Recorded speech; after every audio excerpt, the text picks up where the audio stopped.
లేదా ఆ కుర్రోడు కాల్ డేటాని, ఆ ఫోన్ కదలికల్ని ప్రతిదీ విచారణ చేయించి మీరు చర్యలు తీసుకున్నారా? మీరు యాక్షన్ తీసుకున్నారా అని అడుగుతున్నాను రాజశేఖర బాబు గారు.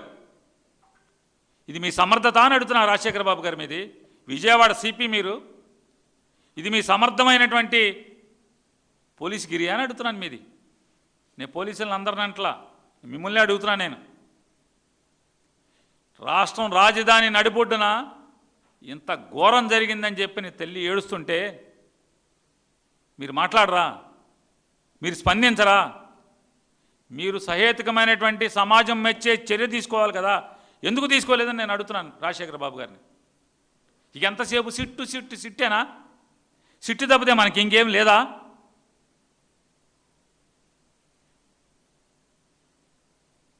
సిట్టేనా అంటున్నానండి. సిట్టు తప్పితే ఇంకా లా అండ్ ఆర్డర్ ఉద్యోగం చేయరా? మీరు వెంటనే ఏం చేయాలి? ఒక సామాన్యుడిగా నేను ప్రశ్నిస్తున్నాను మిమ్మల్ని. మీరు ఆ 7గురిని సస్పెండ్ చేసి ఒక ఉన్నతాధికారితో మీరు విచారణకి ఎందుకు ఆదేశించలేదు? అరే అమ్మో, హైకోర్టుకు వస్తుంది, హైకోర్టు తెలుస్తారే సెలవులు అవ్వగానే, జడ్జి అడుగుతాడేమో, ఏం సమాధానం చెప్పాలి అనేటువంటి కించిత్ భయం కానీ, కించిత్ అరే నేను సమాధానం చెప్పాలి కానీ తొట్టుపాటు కానీ, భావన కానీ, లేదా అకౌంటబిలిటీ కానీ లేదా సార్ తమరికి ఉందా లేదా చెప్పండి. ఉంటే ఉందని చెప్పండి. ఏం చర్యలు తీసుకున్నారు? హెబియస్ కార్పస్ పిటిషన్ 15వ తారీఖు విచారణకు వస్తుందని తెలిసి కూడా ఏం చర్యలు తీసుకున్నారు? తల్లిని ఒక్కరోజన్నా మీరు ఆ ఇంటికి వెళ్ళక్కర్లా, ఆ విజయలక్ష్మి గారి ఇంటికి జీప్ పంపించి ఒక ఏసీపీని ఎవరినో ఒకళ్ళని వేరే డివిజన్ నుంచి ఆ తల్లిని తీసుకెళ్ళి, ఒకవేళ మీకు అహం అడ్డు వస్తే, ఈగో అడ్డు వస్తే, నేను ఐపీఎస్ ఆఫీసర్ని, నేను తురుంఖాన్ని, సిట్లో అసలు మొత్తం జగన్ చుట్టూ ఉన్న వాళ్ళందరినీ కూడా ఏదో ఒక బొక్కలో మొత్తం వేసేస్తున్నానని చెప్పని మీకు ఉంటే ఉండొచ్చు. ఆ ఫీలింగ్ ఉందని నేను అంటలా, ఉందేమో తెలియదు. ఒకవేళ ఉంటే, లేకపోతే అమ్మాయి ఇంటికి వెళ్ళి అడగాలి. లేదు, విజయలక్ష్మిని కారులో ఎక్కించుకుని మీ ఇంటికి తీసుకెళ్ళి, లేదా మీ ఆఫీస్కి తీసుకెళ్ళి, ఏమ్మా ఏంటి నీ బాధ ఏంటి, ఏంటి నీ కొడుకు ఏంటి, ఏం జరిగిందని నీకు అనుమానం అని మొత్తం ఆవిడతో విని, ఆవిడ కొంటశోష, ఆత్మఘోష, ఆవిడ హృదయ విదారకమైనటువంటి గాథంతా విని మీరు చర్యలు కదా తీసుకోవాలి. తల్లితో మాట్లాడారా? పిలిపించుకు మాట్లాడారా అని అడుగుతున్నాను. ఏం సార్ మాట్లాడారా సార్? మాట్లాడితే ఓకే, మంచిదే, టాప్ బ్రహ్మాండంగా చేస్తున్నారు అనుకుంటాం మేము కూడా. ఎందుకు మీరు ఆ 7గురిని సస్పెండ్ చేసి, సస్పెన్షన్ అంటే అదేమి ఉరేయటం కాదు, నేరం కాదే, వాళ్ళ మీద అనుమానం అని చెప్పిన ఆవిడ చెప్తుంది. అనుమానం కాదు, గట్టిగా చెప్తుంది, వీళ్ళే చేశారు నా కొడుకునని. విచారణ చేశారా అని అడుగుతున్నాను. ఎంక్వైరీ ఆఫీసర్ని ఎవరైనా వేశారా? ఇప్పుడు దాకా వేయలేదు కదా. ఇంకా దీన్ని చంపే అంటే కప్పెట్టే ప్రయత్నం సార్. అశుద్ధాన్ని మట్టితో కప్పెట్టేంత మాత్రాన వాసన రాకుండా ఆపలేరు సార్. మీరు వాసన రాకుండా ఆపలేరు సార్. కళ్ళకు కనపడకుండా మాత్రమే అవుతుంది, అంతే. అది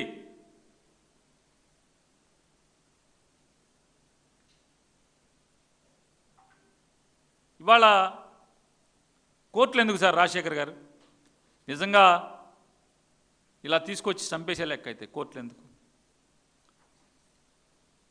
ఇవాళ నేను అడుగుతున్నాను విజయవాడ సిపి గారిని, మీ దగ్గర విజయవాడ సిటీలో ఈ సాయికృష్ణ అనే అతను ఒక్కతనైనా రౌడీ షీటర్ అని అడుగుతున్నాను. ఎంతమంది రౌడీ షీటర్లు ఉన్నారు? ఎంతమంది రౌడీ షీటర్లు ఉన్నారు? ఒక్క వెస్ట్ జోన్లోనే 136 మంది రౌడీ షీటర్లు ఉన్నారని చెప్తున్నారు. ఒక వెస్ట్ జోన్లోనే కనీసం బుట్ట సంత్రాన్ని ఉండి కాల్ చేశారు స్టేషన్లో అతన్ని, బుట్ట సంత్రాంతని. కనీసం అట్టా కాల్చిన ఎఫ్ఐఆర్ ఉండేది, శవ పంచనామా ఉండేది, పోస్ట్ మార్టం ఉండేది. వాళ్ళు ఏదో లీగల్ బ్యాటిల్ చేసుకునేవాళ్ళు. కనీసం ఇక్కడ ఇదెక్కడ కొత్త సాంప్రదాయం తెచ్చారు రాజశేఖర్ గారు? బూడిద కూడా కనపడకుండా చేయటం అంటే అప్గ్రేడేషన్. క్రిమినల్ థాట్ ప్రాసెస్లో అప్గ్రేడేషన్, అప్డేట్ అవుతున్నారు. ఇది ఎంత అత్యంత ఆటవికమైన చర్య కాదా? పాశవికమైన చర్య కదా? ఏం సార్ రాజశేఖర్ బాబు గారు, పాశవికమైందా కాదా? పాశవిక చర్య అయినప్పుడు మీరు నోరిప్పుకుపోతాం ఏంటి? ఇవాళ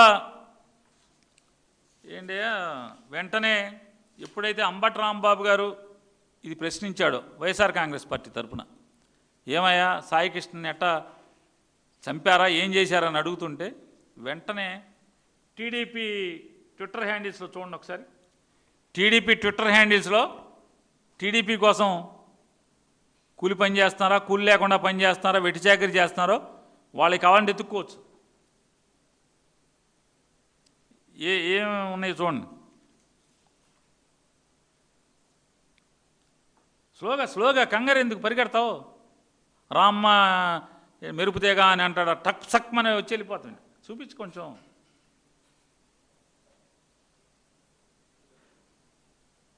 నేను అడుగుతున్నాను, టీడీపీ ఇలా చేస్తాడు, అతను ఎవరంటే ఎవరు ఆల్వన్స్ హీరోనో ఆల్వన్స్ బొబ్బులునో ఏదో ఉందంట విలేకరి, ఆల్వన్స్ పప్పినో ఏదో ఉంది అతనికి. ఆయన పోలీసులకి బాగా ఫ్రెండ్ అంట. ఆయన విలేకరి గారు మొత్తం ఈ చచ్చిపోయిన సాయి కృష్ణ అన్ని కేసులు ఉన్నాయి రౌడీ షీటర్ అని చెప్పని తిప్పుతున్నాడంట మీడియాలో. నిజంగా అది ఏం బ్రాండ్ బిస్కెట్లో కానీ అద్భుతంగా పనిచేస్తున్నావు ఆల్వన్స్ పప్పి. సరే, సమాజాన్ని బతికించాల్సిన వాడివి, ప్రజాస్వామ్యాన్ని బతికించాల్సిన పాత్ర మాలాంటి రాజకీయ నాయకులు, ఎవడన్నా పోలీసులు చెడిపోతే బాగు చేయాల్సిన పాత్ర విలేకరులది, వాతలంటించాల్సిన పాత్ర విలేకరుది. నేను అడుగుతున్నా నారా చంద్రబాబు నాయుడు గారిని, తెలుగుదేశం పార్టీని, నారా లోకేష్ నాయుడిని నేను అడుగుతున్నా, ఈ హ్యాండిల్స్లో పెట్టేవాళ్ళని లేదా ఆల్వన్స్ పప్పిని అడుగుతున్నా. ఈ సాయి కృష్ణ అనేవాడు 25 ఏళ్ల వయసులో 22 కేసులు ఉన్నాయి, రౌడీ గీడి అన్నీ చెప్తున్నారు కదా. మరి ఆడు ఈ 2 ఏళ్లలో జనసేన జెండా మోసినప్పుడు, మీకు ఎలక్షన్లో పనిచేసినప్పుడు, వైఎస్ఆర్ కాంగ్రెస్ పార్టీ వాళ్ళని బూతుల దగ్గర తన్నినప్పుడు అప్పుడు సమ్మగా ఉందే, ఇవాళ ఎందుకనే ఆడు రౌడీ అని చెప్పి మీరు అంటున్నారు. నిన్నదాకా గడిచిన 3 సంవత్సరాల నుంచి మీకు పనిచేస్తున్నాడు కదా, మీ పార్టీకే పనిచేస్తున్నాడు కదా, మీ కూటమికే పనిచేస్తున్నాడు, మీరు రావాలని తపస్సు చేశాడు కదా. మరి అప్పుడు రౌడీ కదా, మరి రౌడీతో ఎందుకు పని చేయించుకున్నారు, మీ జెండా ఎందుకు మోయించుకున్నారు, మీకు ఓట్లు ఎందుకు అడిగించుకున్నారు? నేను అడుగుతున్నా, అసలు మీరెవరు? నేను గట్టిగా ఇంకా మాట్లాడగలను. రౌడీయే 22 కేసులే ఉన్నాయి. అయితే ఏమయ్యా అసలు ఏం మాట్లాడతారు? ఇది ప్రజాస్వామ్య దేశం, అంబేద్కర్ రాజ్యాంగం రాసినటువంటి ప్రజాస్వామ్య దేశం. హేమంత్ కర్కరే, విజయ్ సాలాస్కర్, శశాంక్ షిండే, తుకారాం ఓమ్లే, అశోక్ కామ్టే, వీళ్ళెవరు? నికార్సైన కాకి బట్టలు తొడుక్కున్నటువంటి నిజమైన సింహాలు. వీళ్ళని పాకిస్తాన్ నుంచి వచ్చినటువంటి అజ్మల్ కసబ్ అనేవాడు కాల్చేస్తే అన్ని జైల్లో పెట్టి కేసు ట్రయల్ చేసి ఉరేశారే తప్పితే కనీసం కాల్చలాన్ని. మీరెవరని అడుగుతున్నా. కేసులుంటే చంపేటాకి సిఐ నాగరాజు ఎవడని అడుగుతున్నా నేను. ఈ బెజవాడ పోలీసులు ఎవరని అడుగుతున్నా నేను. మీకు ఎవడిచ్చాడు హక్కు? ఇతను ఒక్కడేనా? మరి మీ ఎమ్మెల్యేకి ఒకటికి 95 కేసులు ఉన్నాయి కదా. మరి సెల్యూట్లు ఎందుకు కొడుతున్నారు? ఇట్లాంటి ఇదే సిఐ నాగరాజును అక్కడే చంపేయమనండి. మన నాగరాజును ఇప్పుడు ట్రాన్స్ఫర్ చేశారు కదా, అక్కడికే చంపేయమనండి. బూడిద కూడా కనపడకుండా చేయమని చెప్పండి. తెలుగుదేశం పార్టీలో ఇంకెవడు రౌడీ షీటర్లు లేడా అని అడుగుతున్నాను. కేసులు ఉన్నోళ్ళు లేరా అని అడుగుతున్నాను. కేసులు ఉన్నవాళ్ళు లేరా అని అడుగుతున్నాను. సాయి కృష్ణ అనే అతను నేరం చేస్తే లోపలేయండి, వెంటనే ట్రయల్ జరపండి, ఫాస్ట్ ట్రాక్.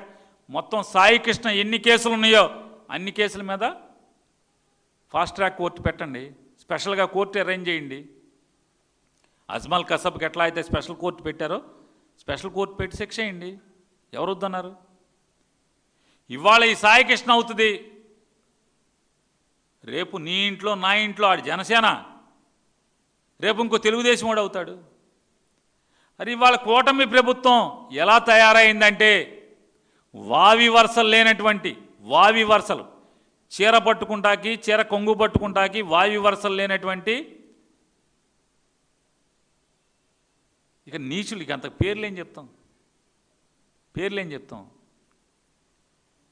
అంత నీచుల్లాగా సొంత కార్యకర్తల్ని కాల్చుకు తింటున్నారు, కేసులు పెడుతున్నారు, తంతున్నారు, వాళ్ళ ఆస్తులు లాక్కుంటున్నారు.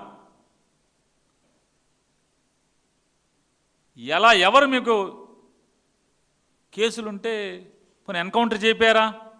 మీ తెలుగుదేశం ప్రభుత్వమే. ఇంకా మీరు మీ తెలుగుదేశం హ్యాండిల్స్లో పెడుతున్నారు కదా, నీ చెల్లిని రేప్ చేస్తాడు, నీ తల్లిని రేప్ చేస్తాడు, నీ తల్లిని మర్డర్ చేస్తాడు, మీరు ఊరుకుంటారా? తప్ప ఇది పోలీసులు చేసిందని మాట్లాడుతున్నారు కదా. మీకు అంత చావగల వాళ్ళు అయితే ఎన్కౌంటర్ చేయించపోయారా? ఎన్కౌంటర్ చేయించపోయారా అని అడుగుతున్నాను. చేయించాలి కదా అని అడుగుతున్నాను. అతను ఎవరో బోల్డని కేసులు ఉన్నాయంట, బోల్డని కేసులు, రౌడీ షీట్ ఉందంట. అతను చచ్చిపోతే శవం దహనం కన్నా ముందే హోమ్ మినిస్టర్ గారు వెళ్ళి గావురు నేడ్చారు. నారా చంద్రబాబు నాయుడు గారు వెళ్ళి శవం మీద పడిచి గావురు నేడ్చారు. ఇదేంటి తెలుగుదేశం రౌడీ షీటర్లు అంటే మీకు బాగా పేమెంట్లు ఇచ్చి, బాగా పేమెంట్లు అంటే చందాలు, మళ్ళీ చెడుగా అనుకోబాకండి, మీకు బాగా చందాలు ఇచ్చేటువంటి గోండాలు రౌడీలు అయితే మాత్రం ఆడు కిరాహిచ్చుల్లో అంటే వాళ్ళు టీడీపీ వాళ్ళు చంపేసుకుంటే మీరు హోమ్ మినిస్టర్ కాంచి అందరూ పరిగెత్తికెళ్తారా? మేము అడుగుతున్నాం, డిమాండ్ చేస్తున్నాం, తక్షణమే సాయి కృష్ణ అదృశ్యం, ఆ తల్లి గుండె ఘోష. మీరు మనుషులైతే ఈ ప్రభుత్వాన్ని ప్రశ్నిస్తున్నాం, మీరు నిజంగా మనుషులైతే ఈ ప్రభుత్వాన్ని నడుపుతున్నట్టు వాళ్ళు సిట్టింగ్ జడ్జి చేత లేదా సిబిఐ చేత ఈ సాయి కృష్ణ అనేవాడు బూడిద ఎక్కడుంది, బూడిద కాకపోతే బొయ్యికలు ఎక్కడున్నాయి, బొయ్యికి కాకపోతే శవం ఎక్కడుంది, లేదా మనిషి ముక్కలైపోయి ఎక్కడన్నా ఉన్నాడా అనేది విచారణ చేయించాలని చెప్పని డిమాండ్ చేస్తున్నాం. రాజశేఖర్ గారిని ఇప్పటికే బెజవాడలో జరుగుతున్నటువంటి ఈ లా అండ్ ఆర్డర్ గాడి తప్పినటువంటి వ్యవస్థని, పరిస్థితుల్ని తెరిపారా చూసుకోండి, వెనక్కి తిరిగి చూసుకోండి. బెజవాడలో ఏం జరుగుతుందో మీ నాయకత్వంలో. కేవలం సిట్టే కాదు, సిట్ అన్నాళ్ళు 2 ఏళ్ళు అయిపోయింది కదా, సిట్టు మూసేయండి, లేకపోతే సిట్టు రిజైన్ చేయండి. మీరు సీరియస్గా విజయవాడ కమిషనర్ బాధ్యతల్ని సీరియస్గా తీసుకుని లా అండ్ ఆర్డర్ని గాడిలో పెట్టండి.